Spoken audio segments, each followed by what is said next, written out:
Tratado de la Tribulación por el Padre Pedro de Rivadeneira, de la Compañía de Jesús, libro segundo, en que se trata las tribulaciones generales y de sus remedios. Capítulo cuarto. ¿Por qué castiga nuestro Señor unos pecados con otros pecados, y cuán grande castigo sea este? El real profeta David, hablando con el Señor, dice de los pecadores: Señor, añadid a sus maldades otras maldades, y no tengan parte en vuestra justicia. El apóstol San Pablo claramente dice que porque los hombres no conocieron a Dios y le supieron glorificar en sus criaturas, antes adoraron la piedra y barro y las obras de sus manos, y se desvanecieron en sus devaneos y locos pensamientos, mudando la verdad de Dios en la mentira. Por esto permitió Dios que, pues no le habían conocido a Él, no se conociesen así, y que cayesen en todas las torpezas y abominaciones que allí cuenta, oscureciendo la gloria de su excelencia y dignidad. Y en otro lugar dice el mismo apóstol, que porque algunos no reciben la caridad de la verdad para ser salvos, el Señor permite que caigan en errores y crean a la mentira, para que sean juzgados todos los que no creyeron a la verdad y consintieron a la maldad. De estos lugares del apóstol y de otros de las divinas letras concluyen los teólogos, que muchas veces castiga a Dios unos pecados con otros pecados, lo cual hace justísimamente, no porque el Señor sea obrador y causa de la culpa,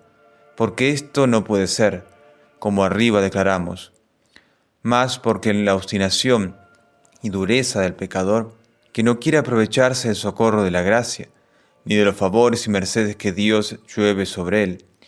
Él le quita este socorro divino, sin el cual queda pobre, desnudo, desarmado y entregado a sus apetitos sensuales y malas inclinaciones. Y como caballo desbocado y sin freno, él mismo se despeña en otras maldades y pecados, los cuales en sí propiamente son pecados, y por la causa que he dicho se llaman y se pueden llamar penas y castigos de los primeros pecados, por los cuales mereció que le fuese quitado aquel freno y particular socorro de Dios. Y así dice el bienaventurado San Gregorio: el primer pecado es causa del siguiente, y el siguiente es pena del precedente. Y en otro lugar,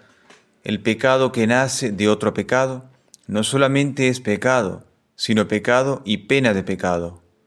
porque Dios Todopoderoso con justo juicio desampara al pecador. Y de esto se sigue que por la culpa del pecado pasado caigan otros pecados, y que el que a sabiendas cometió la maldad, después cometa otras destituido de la divina gracia. Esto es de San Gregorio. Aunque nunca el Señor en esta vida desampara al pecador de tal manera que, con la ayuda que Él le da, no puede arrepentirse y volver en sí.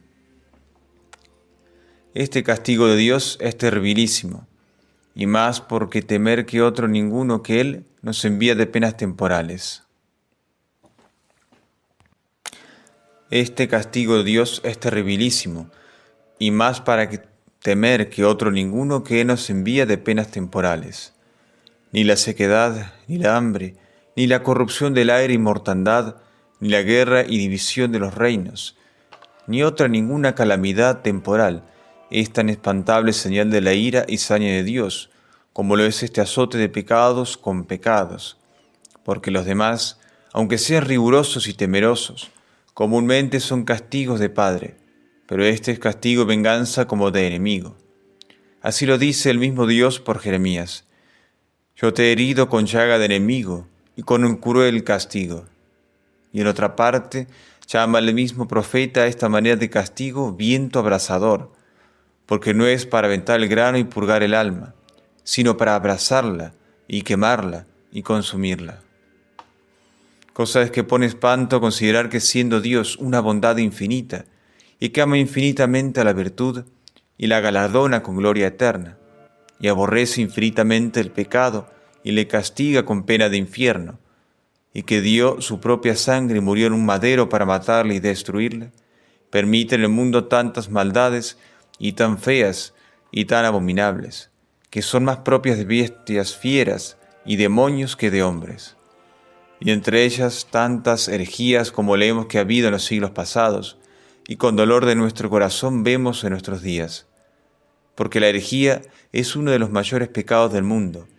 y después del odio y aborrecimiento de Dios, es el mayor de todos, la cual corta y arranca de raíz y fundamento, la raíz y fundamento de las virtudes de la vida cristiana, que es la fe, sin la cual ninguno puede agradar a Dios. De aquí podemos sacar cuántos y cuán grandes deben de ser nuestros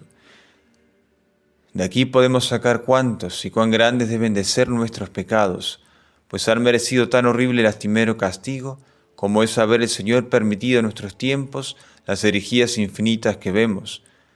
enseñadas por maestros de vida infames, de doctrina pestilentes, en la razón desvariados, en los efectos que hacen sediciosos, sangrientos y destruidores de toda la religión, paz y justicia, y que en poco más de 70 años que han corrido, después que del infierno las resucitó Martín Lutero, han asolado y arruinado tantas y tan ilustres provincias y reinos, que por no tocar derechamente a la materia de la tribulación, que es propia de este tratado, y por haberlo escrito en el libro que se imprimió en Madrid el año de 1586, de la vida del bienaventurado Padre Ignacio de Loyola, nuestro Padre y fundador de esta mínima compañía de Jesús, no lo prosigo ni trato aquí, remitiendo al lector a aquel lugar donde lo podrá hallar más copiosamente. Y en la historia que escribimos del cisma de Inglaterra, hallará asimismo el estrago y destrucción que ha hecho en aquel reino y en los convecinos esta pestilencia infernal. Pero veamos, ¿por qué nuestro Señor permite tan grandes males como son las herejías, y castiga con tan duro azote a tantas y tan grandes y nobles provincias como vemos perdidas por ellas, cuyo castigo también es nuestro, por ser de nuestros hermanos y de la Santa Iglesia, cuyo hijos somos? Pero veamos, ¿por qué nuestro Señor permite tan grandes males como son las herejías y castiga con tan duro azote a tantas y tan grandes y nobles provincias, como vemos perdidas por ellas, cuyo castigo también es nuestro, por ser de nuestros hermanos y de la Santa Iglesia, cuyos hijos somos, lo cual trataremos en los capítulos siguientes.